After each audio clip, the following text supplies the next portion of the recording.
Alright, here's the macro. Have fun spamming 2, you animal. Alright, I'll explain it. So, I start with my typical targeting that I put at the start of all of my macros. You can find more info on that in my targeting with macros video, but essentially, it drops targets that you can't damage, like allies and dead enemies, and it targets a new enemy. The macro then moves on to Hunter's Mark. It will only cast once per target because cast sequence moves on to null, and it won't reset until you change targets. The second time you hit the macro, it's going to see that the first cast sequence is on null, and it will move on to the next line, which is another cast sequence. This second one is dedicated to your rotation, and it will repeat indefinitely. This is actually the reason I have 2 cast sequences. It lets me separate Hunter's Mark from the basic rotation. Every time you hit the macro, regardless of where you are in the cast sequences, it will start your auto attack if you're far away, or it'll start your melee attack if you're up close. Now, the reason I place 3 arcane shots to every Serpent Sting is because it lines up the duration of Serpent Sting really well with the cooldown of arcane shot. Now, I may have gone a little hard thinking about the timings here, but the first rotation lines up perfectly with when your first Serpent Sting ends. After that, it's not perfect, but it lines up pretty close.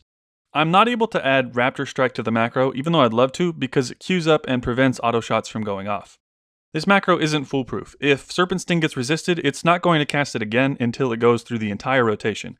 Though, you could just recast Serpent Sting manually when it gets resisted, and the macro will still remember where you were in the rotation.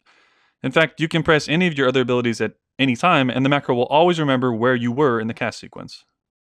I've gotten a lot of requests for this macro. It starts your melee attack when you're up close, or it starts your auto shot if you're far away. I didn't think this was going to be possible because we can't check interact distance, but the way this macro works, it does the same thing. It's important to put auto shot first. In Classic, if auto shot fails to cast, it will go to the next line of your macro and start your melee attack. If auto shot does not fail and succeeds in casting, it will not go on to the next line. Basically, I'm taking advantage of the fact that Classic macros stop after a spell is successful in casting. This was not the case in Vanilla, and you might have noticed that I used this trick in the one-button Hunter macro. The conditions harm and no dead allow me to remove targeting from the start attack line, which targets a new enemy by default.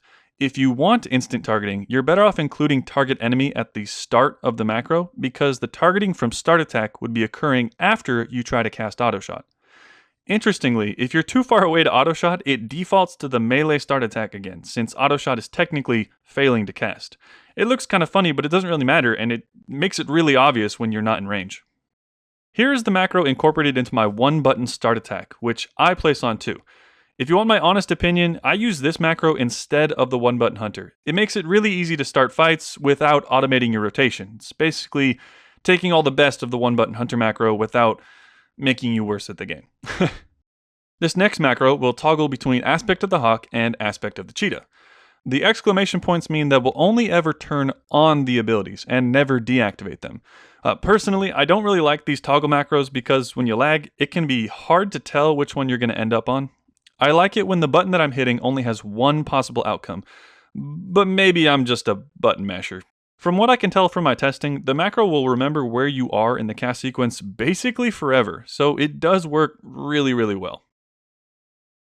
Thanks for watching the video, guys. I hope you appreciate that I put the one-button Hunter macro first in the video. I could have put it at the end just to piss you guys off. Ugh, I hate that. Well, don't forget to subscribe, guys, and if you'd like to help the channel, you can support me on Patreon. I'm working on a lot of new videos, and I post regular updates on my progress over there, so please check it out. Later!